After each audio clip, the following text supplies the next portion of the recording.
Carlos DeLuna wasn't the kind of man people expected to end up on death row. He was quiet, soft-spoken. Some said he looked more like a scared kid than a killer. But on December 6, 1989, he was staring down the last full day of his life inside the Huntsville unit in Texas, the state's busiest death house. The prison was quiet but heavy with tension. Fluorescent lights buzzed above. DeLuna was kept in a small death watch cell, pacing in short steps. He had dark circles under his eyes and a worn-out Bible on the bed.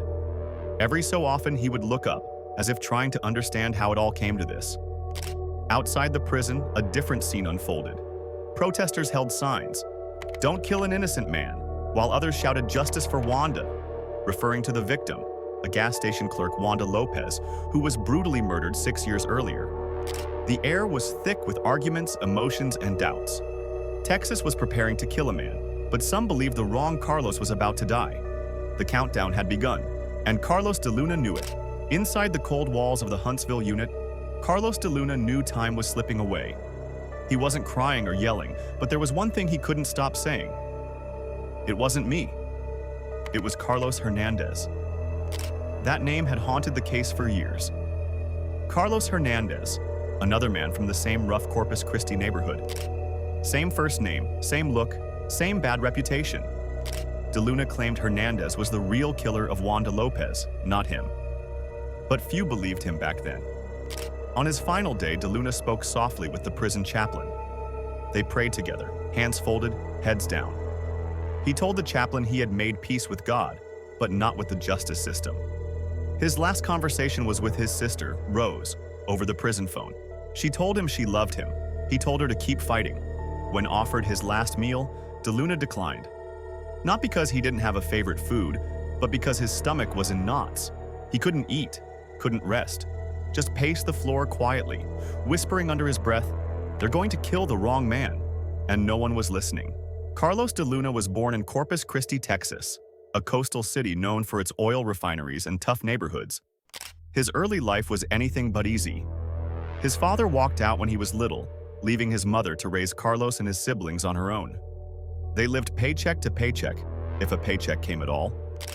Carlos wasn't the best student. By middle school, he was already slipping behind. By high school, he dropped out completely. With no diploma, no direction, and no stable home, the streets became his classroom. He ran with the wrong crowd. Minor crimes, stealing from corner stores, joyriding in stolen cars, skipping court dates. Nothing violent. He wasn't seen as dangerous, just a kid from the wrong side of town, making bad choices. Police knew his name, but he was never considered a serious threat. He'd repeatedly be picked up, locked up, then let go. Carlos had dreams, small ones. He talked about being a mechanic or finding steady work, but it never stuck. No one gave him a second chance, and maybe he didn't know how to ask for one. It was just after 8 p.m. on February 4th, 1983, in Corpus Christi, Texas. The sky was dark, and a cold breeze swept through the city. Inside a local Shamrock gas station, Wanda Lopez, a 24-year-old single mother, was working the evening shift. She needed the job to support her daughter, but this shift would be her last. Wanda knew something was wrong. A man had been loitering outside, acting strange. Nervous, she called 911, asking for help.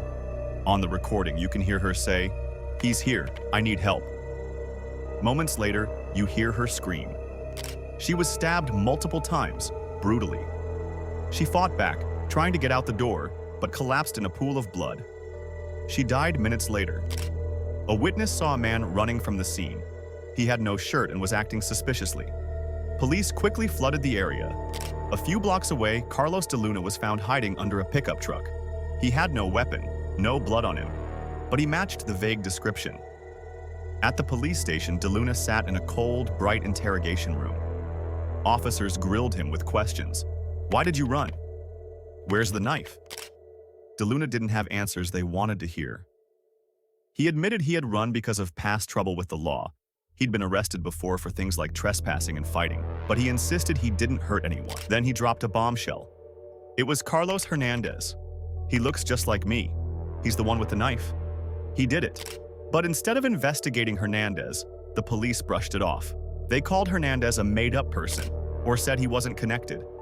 Yet Hernandez was a real man, with a violent criminal history known for carrying knives, and he lived in the same neighborhood. Still, officers locked onto DeLuna and never looked back. No fingerprints, no blood, and no weapon on him. But they didn't care. They had someone in custody, a name to charge, a case to close. And Wanda Lopez. She became a symbol, a young mother trying to survive, killed during one of the most chilling moments ever captured on a 911 call. Carlos DeLuna's trial started just a few months after the murder. From the outside, it looked quick and clean. But inside the courtroom, something felt off. DeLuna's court-appointed lawyer didn't do much to defend him. He didn't bring up DeLuna's troubled upbringing, didn't check into Carlos Hernandez, the man DeLuna blamed, and didn't even call many witnesses. There was no expert testimony, no real deep dive into the crime scene. Meanwhile, the prosecution was confident. They called Hernandez a phantom, claiming DeLuna made him up to escape punishment. They pointed to the fact that DeLuna was found near the gas station, hiding under a truck. That was enough for them. They told the jury it was a simple case of guilt. There were no fingerprints or blood tying DeLuna to the crime. No murder weapon found on him. But none of that seemed to matter. The jury went into deliberation and came back less than 7 hours later. Their verdict: guilty. And just like that, the judge sentenced Carlos DeLuna to death. DeLuna stood silently as the words were read. His eyes were wide, his lips tight. He turned once to look at his family. Then the guards took him away, and the clock toward execution started ticking. Carlos DeLuna spent nearly 7 years on Texas's death row, alone, afraid, and always insisting, "I didn't do it." Locked away in a small concrete cell for 23 hours a day, DeLuna filled his time with quiet habits. He read the Bible cover to cover, more than once. He wrote letters to his sister Rose, always thanking her for believing in him. And he drew pictures, simple, childlike sketches of angels, sunshine, and peaceful skies. The guards and other inmates had names for him. Soft-spoken, polite, scared. Carlos didn't cause trouble. He rarely raised his voice. Some said he acted more like a confused teenager than a cold-blooded killer. When journalists visited, he'd always say the same thing. It was Carlos Hernandez. He never changed his story, never confessed. Even when others said it might help reduce his sentence, Carlos refused. Behind bars, he watched the world move on. Appeals came and went. Some lawyers fought for him, saying the case was too weak to justify execution. But nothing stuck. The courts didn't budge. As his final day approached, DeLuna got quieter. His drawings slowed. His letters grew shorter. But he never stopped saying he was innocent, not even once. As the clock ticked down, Carlos DeLuna's lawyers made one final, desperate move. They filed a last-minute appeal claiming mistaken identity. Their argument? That Carlos Hernandez, not DeLuna, was the real killer of Wanda Lopez. They pointed to Hernandez's long record of violent crimes, especially ones involving knives. They showed that Hernandez even confessed to the murder multiple times to friends, that he bragged about how DeLuna took the fall, that both men looked eerily alike. Same height, build, mustache. Even the police had mixed them up before. But the court wasn't convinced. In just a few words, the appeal was denied. With time running out, the legal team reached higher. They turned to the U.S. Supreme Court, asking them to pause the execution. There's too much doubt, they argued.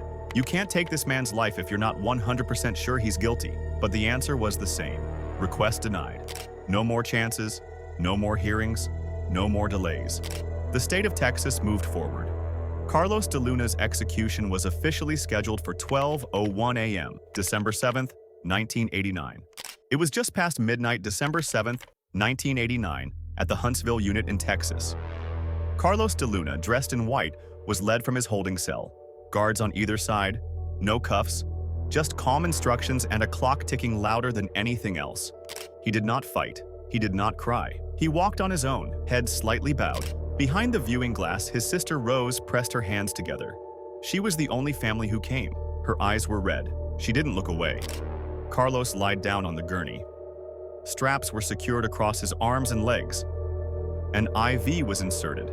The fluorescent lights above flickered slightly as a curtain was pulled back. Witnesses took their seats. When asked if he had any last words, Carlos said nothing. But before the chemicals were pushed, he turned his head and gave his sister a final look, a soft, tired stare. She nodded through tears. At 12:10 a.m., Carlos DeLuna was pronounced dead by lethal injection.